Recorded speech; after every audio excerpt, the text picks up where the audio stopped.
윤석열 대통령과 조국혁신당 조국 대표가 5년 만에 공식 대면했습니다. 부처님 오신 날 법요식에 나란히 참석해서 조우한 건데요. 윤 대통령, 조국 대표와 악수를 나누면서 짧은 인사를 건넸습니다. 들어보시죠.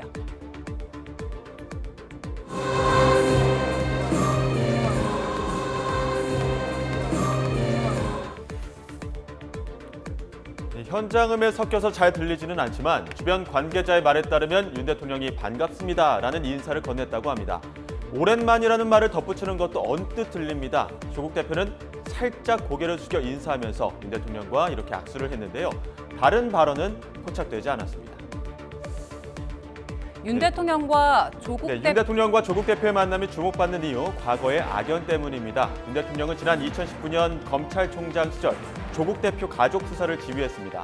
법무부 장관에 임명됐던 당시 조국 후보자의 인사청문회를 앞두고 검찰이 조국 후보자 가족에 대한 전격 압수수색에 나서면서 긴장 관계가 형성됐습니다.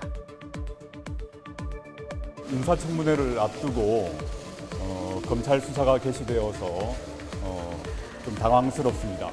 가족에 관련된 일체의 수사에 대해서 보고를 금지할 것을 지시하겠습니다.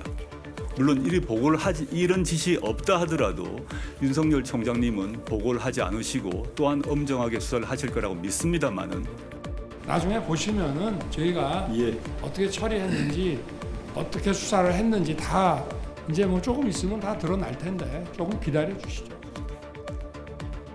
수사 시작과 함께 갈등은 증폭됐습니다. 먼지털이식 수사라는 비판과 법 앞에서는 누구나 평등하게 수사해야 한다는 주장이 맞서면서 진영 갈등이 기폭제가 됐다는 평가도 나오죠.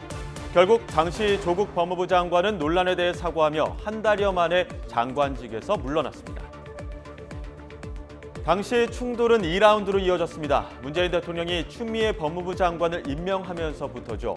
추미애 장관은 당시 윤석열 검찰총장의 수사 방식을 문제 삼으며 제동을 걸었습니다. 틀린 지휘를 하는 거죠, 그죠? 차라리 그냥 지휘하지 않고 장관의 말을 겸허히 들으면 좋게 지나갈 일을 세상 지휘랍시고 해가지고 일을 더 꼬이게 만들었어요. 그래서 제가 제 지시를 하겠다. 내 말을 못 알아들었습니다.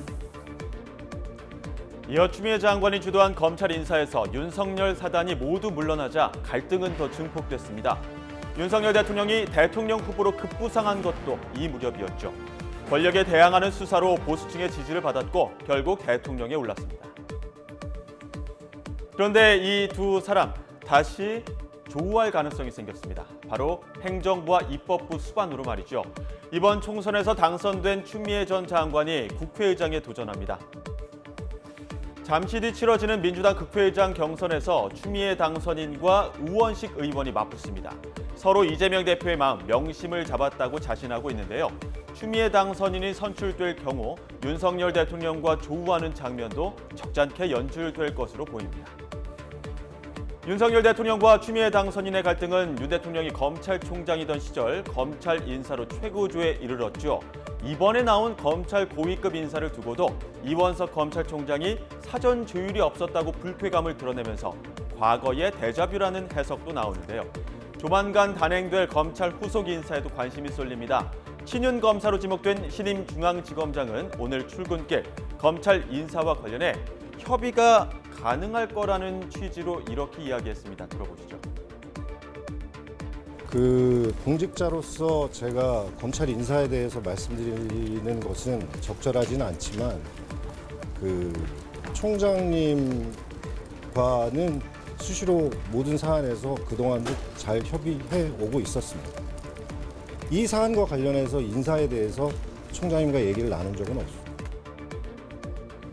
하지만 앞서 이원석 검찰총장이 검찰 고위급 인사 시기를 미뤄달라고 요청했는데 다음 날 박성재 장관이 인사를 강행했다는 보도가 나오는 상황이라 법무부와 검찰총장의 협의가 잘 이루어지고 있는지는 여전히 의문입니다. 오늘 주요 뉴스 또 하나는 의대 증원 정지 가처분 신청입니다. 재판부가 증원 근거 자료를 제출하라고 한 가운데 정부와 의료계는 서로 재판을 방해하고 있다며 치열한 공방을 벌였습니다. 이는 여론전을 통해서 재판부를 압박하여 공정한 재판을 방해하려는 의도로밖에 볼 수 없습니다. 그러니까 소송을 방해하는 사람은 정부입니다.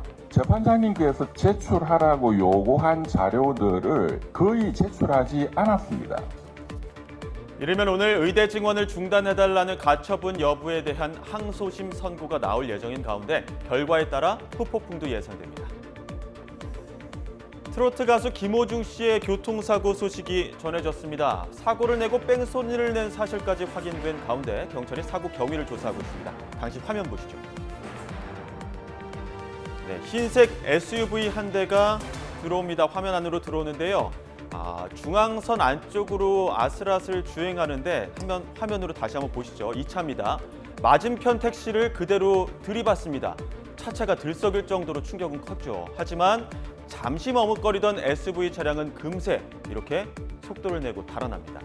트로트 가수 김호중 씨가 운전한 차량으로 확인됐는데요. 당시 옷까지 바꿔 입고 매니저가 운전한 것으로, 그러니까 운전자 바꿔치기를 한 사실이 드러나면서 이제 경찰 수사는 누가 왜 운전자를 바꿔치기 하려 했는지에 집중되고 있습니다. 잠시 뒤 자세히 전해드립니다.